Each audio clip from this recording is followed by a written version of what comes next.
বিসমিল্লাহির রহমানির রহিম। আমি সিমকি ইমাম খান।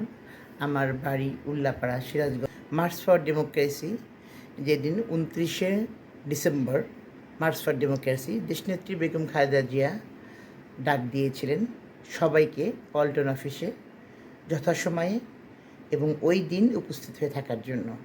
কিন্তু দেশনেত্রী বেগম খালেদা জিয়াকে বালুর ট্রাকে আটকিয়ে রেখেছিলেন ফ্যাসিবাদ আওয়ামী সরকার। ওনাকে ওনার পল্টন অফিসে পল্টন ময়দানের সামনে যে আমাদের মিটিংটা ছিল ওখানে যেতে দেওয়া হয়নি। আমরা সুপ্রিম কোর্টে আমরা আন্দোলনরত অবস্থাতে ছিলাম, থেকেই আমরা আন্দোলন করছিলাম, আমরা স্লোগান দিচ্ছিলাম আমাদেরকে বের হওয়ার জন্য। মিছিল নিয়ে আমরা পল্টনে যাব আমরা। কিন্তু হঠাৎ করেই লাল পানি, নীল পানি, সাদা পানি, গরম পানি আমাদের উপরে ছাড়া হলো। তখনও আমরা বুঝতে পারিনি যে আমাদের উপরে একটা হামলা হতে পারে অতর্কিতভাবে। আমরা একদমই অবরুদ্ধ ছিলাম। আমরা কোনোভাবে প্রতিটা গেট তালা দিয়ে দিয়েছিল এবং পুলিশ পাহারায় ছিল এবং গেটের ভাবে ভাড়া করা গুন্ডারা ফ্যাসিবাদ আওয়ামী লীগ সরকারের অবৈধ সরকারের আমলে ফ্যাসিবাদী গুন্ডা পান্ডারা বাহির ছিল এবং প্রচুর সাংবাদিকরা ছিল ওই সময়।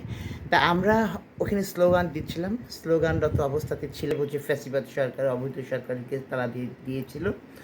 তখন ওখানে আমরা কিছু দুঃসাহসিক আইনজীবীরা, দুঃসাহসিক যারা অনেকেই ওই সময় ঘর থেকে বের হয়নি, যাই হোক যা দুঃসাহসিক আইনজীবী এরা আমরা সবাই স্লোগানরত অবস্থায় ছিলাম। আমাদের উপরে অনেক রকম গালিগালাজ করেছে এবং অনেক রকম নীল পানি লাল পানি ঢেলেছে। হঠাৎ করে গেটটা কে বা কারা খুলে দিল। তালা দেওয়া ছিল। গেটটা খুলে দেওয়ার পরে শত শত ছেলেপেলেরা বাঁশের লাঠি, মাথাতে বাংলাদেশের পতাকা লাগানো শত শত ছেলেরা, একটা আমার সন্তানের বয়সী ছেলেরা, এরা একটা দেখেই মনে হয় যে এরা একটা অসুস্থ সমাজে অসুস্থ এরা এসে অতর্কিতভাবে আইনজীবীদের উপরে হামলা করলো। তা আমার শরীর পুরোটা ভেজা ছিল এবং আমি একটু ভারী হওয়ার কারণে আমি দৌড় দিয়েছিলাম, কিন্তু আমরা সব আইনজীবীরাই দৌড় দিয়েছে, আমিও দিয়েছি, কিন্তু আমাকে ওরা ধরে ফেলে প্রথমেই ওরা আমাকে মাথায় আঘাত করে। এই আঘাত আপনারা দেখেছে পত্রপত্রিকায়। মাথায় আঘাত করেছে এবং আমার যত গোল কানের দুল তো যেগুলো ছিল এগুলো হাতে পায়ে গলায় সব কিছু ওরা ছিনতাই করে নেয়। যখন মাথায় বাড়িটা আমাকে দিয়েছে তারপরে আমি জ্ঞান হারিয়ে ফেলেছি, আমি বলতে পারবো না তারপরে একটু কী অবস্থা। তারপরে যখন আমার জ্ঞান ফিরেছে তখন আমি দেখেছি যে আমাকে যেখানে ওরা ধরেছিল বা মাথায় মেরেছিল, মাথায় পিঠে বিভিন্ন রকম লাথি, কিল, ঘুষি এবং বাঁশি দিয়ে যখন মেরেছিল, আমার যখন জ্ঞানটা ফিরেছে তখন দেখি যে আমি আরও 50 গজ সামনে আমাকে টেনে হেসড়ে ওরা নিয়ে গেছে। যখন আমার জ্ঞানটা ফিরেছে তখন আমি আমাদের সাংবাদিকরা, এর মধ্যে একজন আছে নয় দিগন্তের বাপি, সে বলতেছে আমার বোন আর মেরেন না, আমার বোন নিউ এজের সানাউল ছিল, সানাউল এখন আমেরিকায় থাকে, সানাউল আমাকে ঠেকানোর চেষ্টা করেছে প্রচণ্ডভাবে। 20-25টা ছেলে আমাকে প্রচণ্ডভাবে মেরেছে। এটা যেভাবে পরিমাণ মেরেছে একটা কুকুরকে মানুষ যেভাবে ওই তার চেয়ে জঘন্যভাবে মেরেছে। আমাকে বিবস্ত্র করে ফেলেছিল। সাংবাদিকরা ওই মুহূর্তে যদি ওরা আমাকে নিরাপদ জায়গায় না নিয়ে আসতো, আমি বেঁচে থাকতাম না। আমি সিমকি ইমাম খান। আমাকে পরে ইন্ডিপেন্ডেন্টের একটা গাড়িতে করে আমাকে বাসায় বাপি, নয় দিগন্তের সাংবাদিক বাপি, সে পৌঁছায় দেয় আমাকে আমার বাসাতে।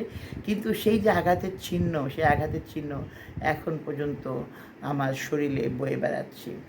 আমি দীর্ঘ মার্চ ফর ডেমোক্রেসি 2013 সালে হয়েছে, 23 এক যুগ পার হয়ে গেছে, এখনও আমার শরীরে বিভিন্ন জায়গায় ব্যথা এবং আমি এটার ব্যথা নিয়ে বা এটার জখম নিয়ে আমি চলাফেরা করছি।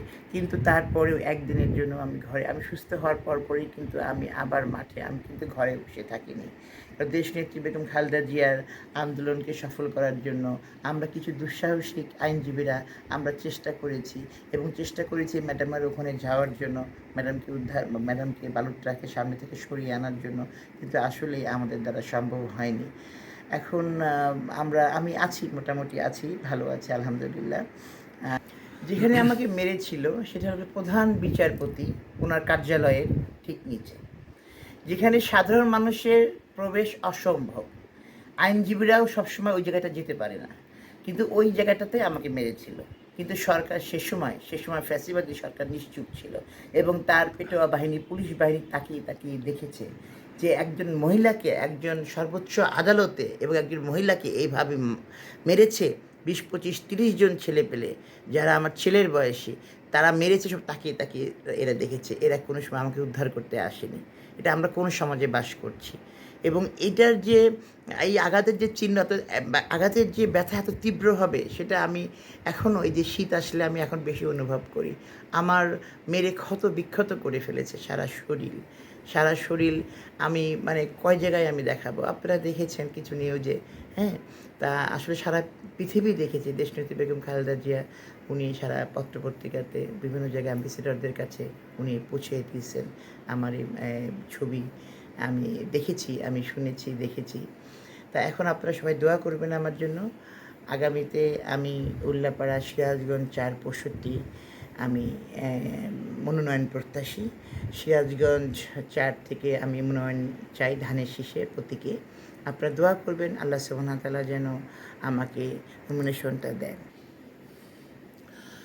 আমি আমি শহীদ রাষ্ট্রপতি জিয়া রহমান সাহেবের একজন কর্মী। আমি দেশনেত্রী বেগম খালেদা জিয়ার একজন কর্মী, জনাব তারেক রহমান সাহেবের একজন কর্মী। আমি শহীদ রাষ্ট্রপতি জিয়া রহমানের আদর্শকে মেনে চলি। ওনার আদর্শ আমার ভালো লাগে। দেশনেত্রী বেগম খালেদা জিয়ার সৌন্দর্য এবং উনি যে করে গিয়েছেন, উনি যে এই পর্যন্ত যত কাজ করেছেন, আমি ওনাকে শ্রদ্ধা জানাই। আমি ওনার হাতকে শক্তিশালী করার জন্য আগামীতে আমি নির্বাচন করতে চাই।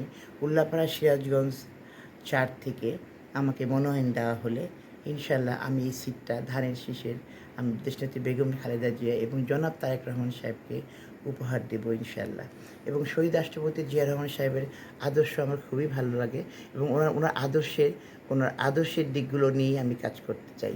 এবং আমাদের জনাব তারেক রহমান সাহেবের 31 দফা যে বাস্তবায়নের জন্য যে উনি যে এত কষ্ট করেছে, এতগুলো বছর কষ্ট করেছে, উনি দেশের বাইরে থেকে উনি আমাদের এই 17টা বছর উনি একইভাবে দেশ পরিচালনা করে আসছেন। ওনাকে আমি স্যালুট জানাই এবং ওনার 31 দফা আমাদের দল ক্ষমতায় আসলে ইনশাল্লাহ 31 দফা বাস্তবায়ন হবে। এবং আমি একজন মহিলা এবং মহিলাদের জন্য অবশ্যই আমি কর্মসংস্থানের ব্যবস্থা করব। আমার উল্লাপাড়া সিরাজগঞ্জ 4 থেকে যদি নমিনেশন দেওয়া হয়, প্রতিটি মহিলাকে এবং প্রতিটা যুবককেই ইনশাল্লাহ আমি কর্মসংস্থানের ব্যবস্থা করব এবং যে সমস্যাগুলো আছে এই সমস্যাগুলো সমাধানের চেষ্টা করব। আমার কোনো চাওয়া পাওয়ার কিছু নাই। আমি সত্যিই কাজ করতে চাই, ধানের শীষের পক্ষে কাজ করতে চাই। আপনারা আমার জন্য দোয়া করবেন।